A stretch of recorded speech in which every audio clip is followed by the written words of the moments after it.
തുടർന്ന് നിരവധി കമന്റുകൾ പലതരത്തിൽ ബാഴ്സലോണയുടെ വിജയം ആഘോഷിക്കുന്നത് കണ്ടതിൽ ശ്രദ്ധയിൽപ്പെട്ടൊരു കമന്റാണ്.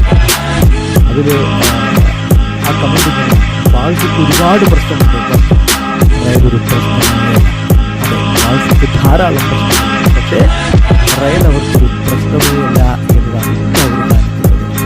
ഈ സീസണിൽ മാത്രം ലാലിഗയിൽ 2 കളികളിലേക്ക് രണ്ടും വിജയിച്ചത് ബാഴ്സയാണ് എന്നതുകൊണ്ട് മാത്രമല്ല ഇത് പറയുന്നത്. ആ 2 വിജയങ്ങളുടെയും ആധികാരികത നോക്കുക. 9 ഗോളുകൾ ആ 2 വിജയങ്ങളായിട്ട് ബാഴ്സലോണ അടിച്ചു കൂട്ടിയിരിക്കുന്നത്. തിരികെ വാങ്ങിയത് 2 ഗോളുകൾ മാത്രം. 12 ചാൻസുകൾ ക്രിയേറ്റ് ചെയ്ത് എതിരാളികളെ പരിപ്പണമാക്കിയ കണക്കാണ് കാണാൻ പറ്റുന്നത്. അതുകൊണ്ടാവാം ബാഴ്സയ്ക്ക് പല പ്രശ്നങ്ങളും ഉണ്ടാവുന്നത്. റയൽ അവർക്കൊരു പ്രശ്നമേയല്ല.